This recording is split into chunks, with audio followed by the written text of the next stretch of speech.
Cowboys and hockey don't typically go hand in hand, but giddy up because this season Joe LeMay is bringing that connection for Northeastern. Growing up in Quebec, LeMay was always outside with his cousins on his uncle's property. And then when he moved to British Columbia for the BCHL with the Silverbacks, that outdoor passion turned to a love for horseback riding. His billet family had horses, and every morning when his billet mom and sister went out to feed them, LeMay would tag along, and he fell in love with that aspect of life and the animals as well. McDanis carries into the zone, flipped over for Lucia. She'll wheel around as Beati right with her if she wants it. Lets it go. Second chance, and McDanis has another. One of the first ones come in on you, and then you get the huge energy boost. I mean, you were a brick wall after that first period. Yeah, I mean, it's all, being a goalie, it's all about the next shot. Senior from London, really putting a ton of pressure on herself for this final year of her career. But, you know, Coach Balducci told me that sometimes when you press that much of an athlete, you're not always getting your best.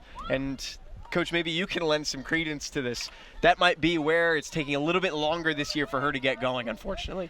Yeah, I think you always do. It's kind of human nature. It was early and often for Jack Burkhart in the middle, so strong in that area of the pool. Coach Minnis said it's just Jack being Jack. That's what he offers this team. Dean Strausser up at the top, fires and scores. Errant pass, uncharacteristic of the half so far, and now BU's got a big chance. Defense trying to track it down. Otero to work. He lays it off. Bonington lets it go, and it's in! Terriers take their first lead of the game. Bonington's got a brace. Chris Kazemka spent the first 4 years of his career with Loyola. He was diagnosed with a cancerous mass in his body back in December. They had immediate surgery to remove it, and you saw him ring the bell just right there. He went through 5 months of scans, surgery, and 4 rounds of chemotherapy, but that was mid-April. He got to ring the bell with the Johns Hopkins Hospital staff that he was cancer-free. He said, shout out to my amazing family who you got to see on the screen there, who I've been able to lean on during these times. Our Andrade been busy this rally. Free ball again for Northeastern. Back set. This time it's down. Rowell puts a stamp on set number 2. You talked to me about the composure you needed to play with in that third period. They tie the game. What were the conversations like on the bench at that point? We got to get it back. They scored 2 goals because of me. So he said Hike is a terrific example of that. He came to Princeton not recruited. He was a part of the student newspaper with JP Ohl. He had the background in water polo, loved the sport, and it was Ohl who convinced Yangabarian to come finally try out for the team. He was initially writing articles for the student newspaper covering the Tigers water polo program, and Dustin Litvak said we were getting the same kind of coverage because of his articles that the football team was getting. The coaching staff actually at a surplus store a couple of years ago came across 4 different boards that they were looking for a desk for the team, of all things, for their offices. They came across the 4 boards. Coach Neal and the rest of the staff all big into surfing. A number of the players in the team are as well, but now they have them to use at all times. Sun corrals the rebound. She drew the double team. Was looking for the open man. In front, finds it. It's McSweeney on the one-timer home. Well, Cameron Perkins, Tyler, who just shot those free throws last time down for the Beacons, was actually reffing at a tournament, a youth tournament over the past summer.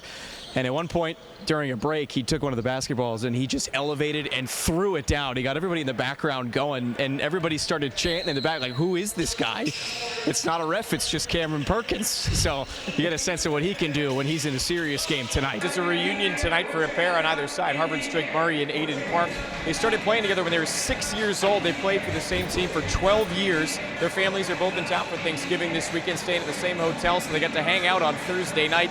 Aiden got drafted by the Oilers earlier this year. Drake was actually with him when it happened. It was a great story.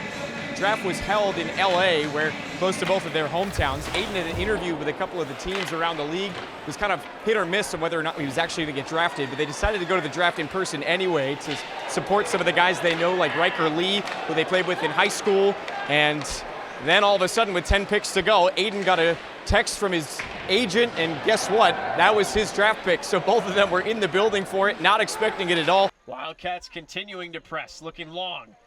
Entry in, Knittel, nice pass over, she gets it back, diving tip in. Second of the day in highlight reel fashion for Cataline Knitzel. Robert 324. Bullion leading his And obviously Tigers Ty Bill is squad somebody this that's been weekend, really meaningful with to some you over the years heartstrings being as well. pulled on, and How do you that's find a because way to his wrap your daughter head around just that in had the her history that second you've accomplished child, so here the at this second program? grandchild Yeah, for I think Robert Bullion really my just focus this weekend. He was with her how fortunate on I've been Thursday night. to work with so many great players. Thanksgiving is a time where your second helping is better than the first. But for Harvard and Maine this afternoon, it's going to be tough to top that initial offering. The Black Bears got the win last night in an overtime thriller. Harvard scored their first power play goal of the year with just about 20 seconds left to tie it before Maine came back to get the win in extra. It's a Saturday matinee rematch here at the Wright Landry Hockey Center. Welcome inside the broadcast booth, everybody. Alongside Craig White, I'm Jess Todd. Craig, what a way to get the weekend started yesterday. We heard from Laura Bellamy and Molly Engstrom. This series was going to be tight, it was going to be competitive, and they already showed us that. Well, it took some time for the appetizers to finally come out, but once the platter was served and the chef pulled out the turkey from the oven, these two teams really got cooking out there. A back-and-forth game where neither team led by more than one, and I expect more of the same here this afternoon. So let's get you to some of the recap from yesterday. It started with Harvard. No goals until that second period, but it opened the floodgates, all with Emily Hammond to get going. Yeah, real tight checking. First 35 minutes or so, a physical affair, which is something that we expect out of these two groups.